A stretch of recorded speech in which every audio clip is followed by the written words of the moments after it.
Camera వస్తుంది, camera వస్తుందన్నా.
ఈరోజు ఇప్పుడు వచ్చే నెల జరగబోయే సార్వత్రిక ఎన్నికలకు గాను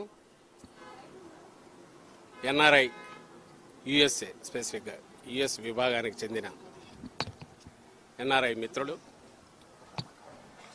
13 వెహికల్స్కు ప్రచార రథాలకు స్పాన్సర్ చేస్తూ మొత్తం తయారు చేయించారు. వాటిని ఇప్పుడే జెండా ఊపి ప్రారంభించి నియోజకవర్గాలకు పంపారు. ఇది పూర్తిగా ఎవరూ అడిగింది కాదు. స్వచ్ఛందంగా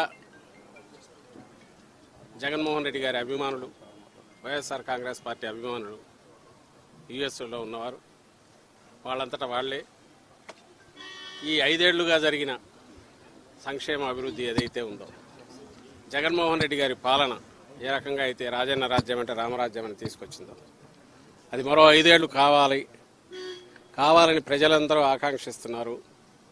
ఎక్కడికెక్కడ స్వచ్ఛందంగా ముందుకు వస్తున్నారు.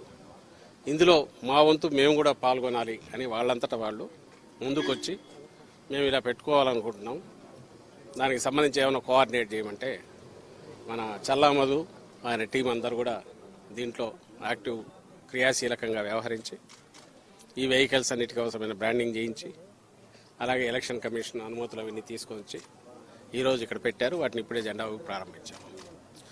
ఇది నిజంగా సంతోషించదగ్గ విషయం. ఎవరికి వాళ్ళు ఇది మా ఇంట్లో పెళ్ళి అన్నట్టు, ఎవరికి వాళ్ళు ఇది మా విజయం, జగనన్న విజయం అంటే మా విజయం అని అనుకొని ఎక్కడెక్కడ ఉన్న వాళ్ళందరూ కూడా వాళ్ళంతా వాళ్ళే ముందుకు రావడం అనేది చాలా సంతోషించదగ్గ విషయం. అండ్ ఎలా పార్టీ ఓ ప్రభంజనంలాగా వైఎస్ఆర్ కాంగ్రెస్ పార్టీ ఎలా విజయం సాధించబోతోంది, ప్రజల గుండెల్లో ఎట్లయితే స్థానం సంపాదించుకుందో, అలాగే విదేశాల్లో ఉన్న అభిమానులు కూడా మా అన్న వల్ల రాష్ట్రం బాగుపడుతుంది, మా జగనన్న వల్ల అని ఎంత గర్వంగా ఫీల్ అవుతున్నారు అన్నదంతా ఈరోజు వాళ్ళ ఈ క్రియాశీలకంగా ప్రోయాక్టివ్గా వాళ్ళు తీసుకున్న దీంట్లో రిఫ్లెక్ట్ అవుతుంది. ఇక్కడ అందులో పార్టిసిపేట్ చేసిన వాళ్ళు ఇక్కడ కూడా ఉన్నారు కొంతమంది. ఇందులో ఈ యజ్ఞంలో పార్టిసిపేట్ చేసి స్పాన్సర్ చేస్తున్న వాళ్ళలో కొంతమంది యుఎస్ఏలో ఉన్నట్టున్నారు. వాళ్ళు తమ పేర్లు చెప్పమనట్లేదు, లేదా మాకు ప్రచారం కావాలని వాళ్ళు అడగట్లేదు. మేము జగనన్న చేస్తున్న ఈ యజ్ఞంలో మేము కూడా పార్టిసిపేట్ చేయాలనుకుంటున్నాం. ఈ విజయంలో మా వంతు మేము కృషి చేసినట్టు ఉండాలి, ఇంకా ఎక్కడన్నా ఉంటే చెప్పండి అని కూడా వస్తున్నారు. వాళ్ళందరికీ నా అభినందనలు.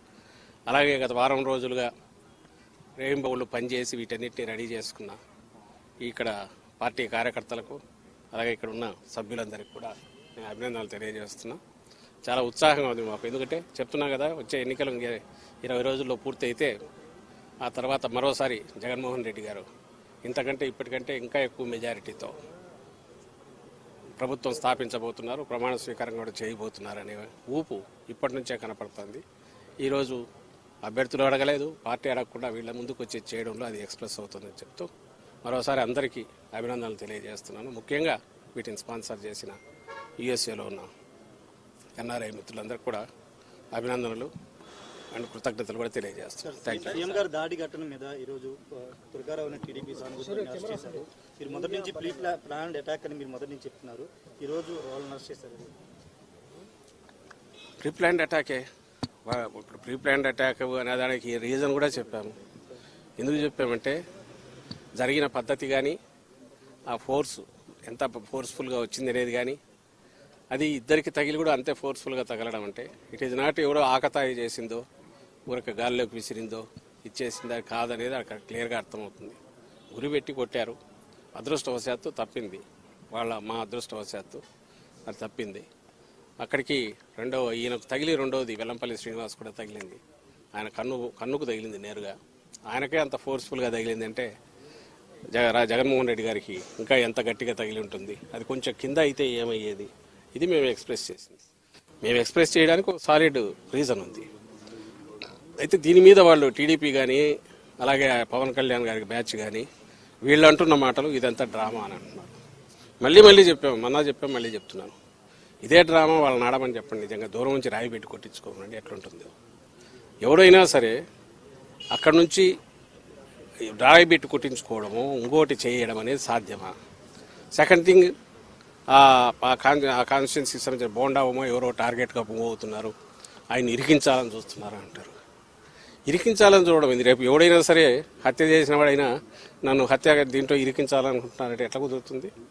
When there is a reason, valid reason to doubt, దాని మీద ఇన్వెస్టిగేషన్లో తేలినప్పుడు దీని వెనక ఏదైనా కుట్ర ఉంది, కొట్టినవాడు ఎవరు, దాని వెనక కుట్ర ఉంది. కుట్ర ఉంది అని ఎందుకు అనుకుంటున్నామంటే అది సాహసం. ముఖ్యమంత్రి గారి మీద గురిపెట్టి ఒక వెపన్తోనో ఇంకో రకంగానో లేదా గట్టిగా తగిలే రకంగా సాహసం ఎవరు చేయగలరు?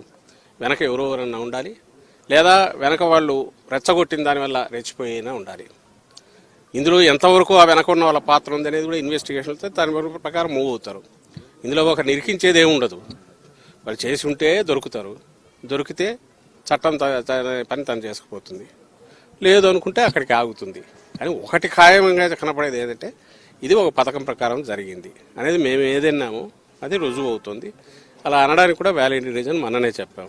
అలాగే మళ్ళీ చెప్తున్నాం, ఒకవేళ ఇది ఎవరైనా డ్రామాలు అనుకుంటే ఆ రోజు కత్తితో 19లో జరిగిందైనా ఈరోజు రాయితో తగిలిందైనా ఆ డ్రామా ఏదో వాళ్ళని ఎనాక్ట్ చేసి చూపమంటున్నాం. ఒకవేళ వాళ్లకు కావాలంటే దూరం నుంచి ఒకటి వేయించుకొని రాయి ఎక్కడ తగులుతుందో ఆ సాహసం చేయమనండి.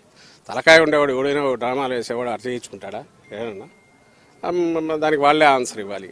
ఈరోజు కూడా అదే మాట్లాడుతున్నారు. వాళ్ళంతటా వాళ్ళే 2 స్టోరీలు రాస్తున్నారు. వాళ్ళంతటా వాళ్ళే మేము ముందే చెప్పినట్టుగా ఇరికించాలని చూస్తున్నారని.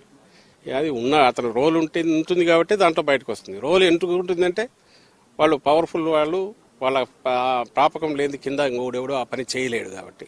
సో మా స్టాండ్ అదే ఉంది, అదే రుజువు అవుతుంది ఈరోజు. అది బోండా ఉమా, లేకుంటే ఆయన కంటే పై వాళ్ళు ఉన్నారా, లేదంటే ఆయన కింద వాళ్ళు ఆయన ఆశీస్సులతో చేయించారా, ఎవరు ఉంది అనేది ఇన్వెస్టిగేషన్లో తేలాలి. మేము చెప్పగలిగింది ఆ incident pre planned, pre meditated attack అనడానికి కావాల్సిన ఆధారాలు ఉన్నాయి. అది ప్రీ ప్లాన్డా ప్రీ మెడిటేటెడ్ అనే ఆధారాలు ఉన్నప్పుడు దానికి తగిన మోటివ్ ఎవరికి ఉంటుంది అనుకున్నప్పుడు పలానా వాళ్ళు ఉండొచ్చు అని భావించినాము. వాళ్ళు కాక ఇంకోరెవరైనా ఉండొచ్చా, అంతకంటే చంద్రబాబు నాయుడు కంటే ఇంకా పైన ఎవరైనా ఉన్నారా, లేదంటే చంద్రబాబు నాయుడు కంటే కింద వాళ్ళు అనుకున్నారా, ఇవన్నీ ఇన్వెస్టిగేషన్లో తేలాల్సినవి. మేము జరిగింది దాడి, అది హత్యాయత్నం.